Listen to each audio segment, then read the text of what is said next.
नमस्कार मित्रों, मैं पंडित जनार्दन तिवारी आशा करता हूं कि आप सभी सकुशल होंगे। कन्या राशि फल मई 2025 के माध्यम से हम जानेंगे कि मई का महीना कन्या राशि वालों के स्वास्थ्य, शिक्षा, व्यापार, व्यवसाय, नौकरी, आर्थिक पक्ष, प्रेम, विवाह, वैवाहिक जीवन, घर गृहस्थी व भूमि, भवन, वाहन आदि के लिए कैसा रहने वाला है। इसके अलावा हम इस माह के ग्रह गोचर के आधार पर हम आपको कुछ उपाय भी बताएंगे जिन्हें अपनाकर आप संभावित परेशानी या दुविधा का हल भी प्राप्त कर सकते हैं। तो आगे बढ़ने से पहले हमारे चैनल को सब्सक्राइब, लाइक करके कमेंट बॉक्स को जय बजरंगबली लिखकर भर दें ताकि बजरंगबली कृपा पर सदा बनी रहे। कन्या राशि वालों, मई 2025 का महीना सामान्य तौर पर आपके लिए मिले जुले या औसत लेवल के परिणाम दे सकता है। सूर्य का गोचर इस महीने आपके लिए क्रमशः 8वें भाव और भाग्य भाव में रहेगा।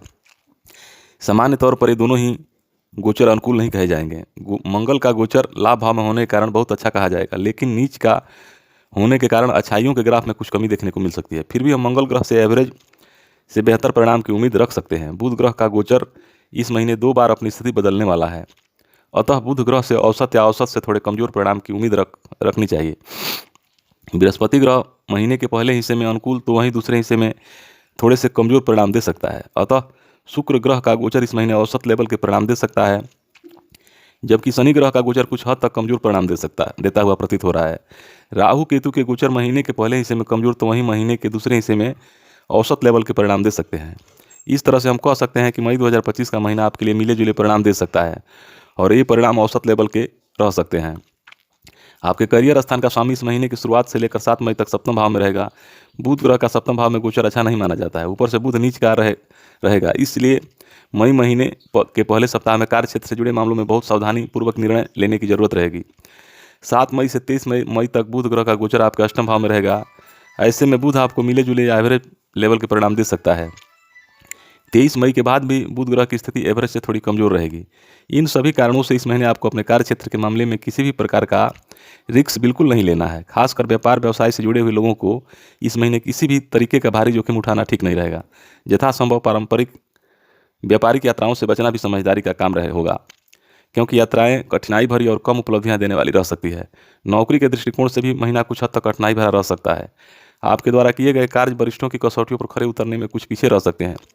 यदि आपने सही ढंग से काम किया तो वह काम वरिष्ठों को पसंद आएगा। आर्थिक मामले की बात करें तो क्योंकि आपके लाभ भाव के स्वामी चंद्रमा निरंतर गतिशील रहते हैं और बहुत कम समय में अपनी राशियां बदलते रहते हैं, अतः चंद्रमा के गोचर के आधार पर मासिक फलादेश बहुत लंबी प्रक्रिया होती है। ऐसे में हम अन्य ग्रहों की स्थितियों के आधार पर आपके लाभ भाव की समीक्षा करने पर पाते हैं कि मंगल का गोचर पूरे महीने आपके लाभ भाव में रहेगा, जो आपको अच्छा लाभ दिलाने का प्रयास करेगा। इस महीने कुछ अप्रत्याशित लाभ भी आपको मिल सकते हैं। यात्राएं फायदेमंद रह सकती हैं, हालांकि मंगल नीच के रहेंगे, अतः यात्राओं के दौरान कुछ कठिनाइयां देखने को मिल सकती है। अथवा ऐसा भी हो सकता है जिस लेवल के लाभ की उम्मीद आपको हो, लाभ का प्रतिशत उससे कुछ कम रहे, लेकिन सामान्य तौर पर मंगल की स्थिति आपको लाभ करवाने का काम कर सकती है। स्वास्थ्य के दृष्टिकोण से मई का महीना आपको औसत से थोड़े से कमजोर परिणाम दे सकता है। महीने के पहले हिस्से में आपके प्रथम भाव पर राहु केतु का प्रभाव रहेगा, वहीं शनि का प्रभाव पूरे महीने बना रहेगा। ये स्थितियां स्वास्थ्य के दृष्टिकोण से अनुकूल नहीं कही जाएंगी। विशेषकर ऐसे लोग जिन्हें पहले से हृदय या पेट से संबंधित कुछ परेशानियां हैं, उनके लिए ग्रहों की स्थितियां ठीक नहीं कही जाएगी। हालांकि महीने के दूसरे हिस्से में राहु केतु का प्रभाव आपके प्रथम भाव से दूर हो जाएगा।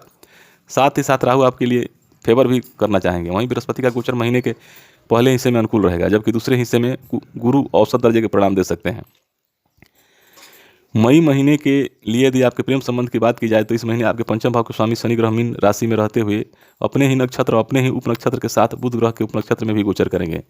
ये दोनों ही स्थितियां बहुत अनुकूल नहीं है, अतः प्रेम संबंधों में किसी भी प्रकार की लापरवाही उचित नहीं रहेगी। महीने के पहले हिस्से में बृहस्पति नवम दृष्टि आपके पंचम भाव पर रहेगी, जो संबंधों को संतुलन देने का काम करेगी, लेकिन महीने के दूसरे हिस्से में संतुलन देने वाली स्थिति आपको सपोर्ट में नहीं रहेगी।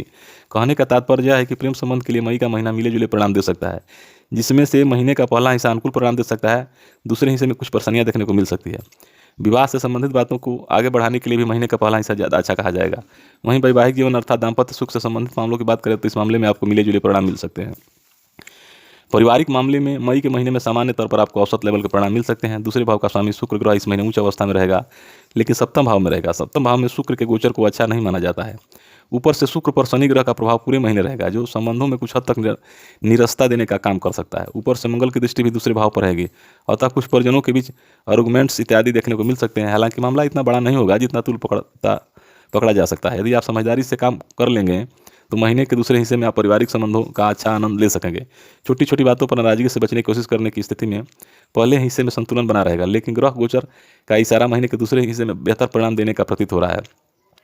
भाई बंधुओं के साथ इस महीने सामान्य तौर पर अच्छे बने रहेंगे। तीसरे भाव के स्वामी का लाभ भाव में होना बहुत अच्छी स्थिति है।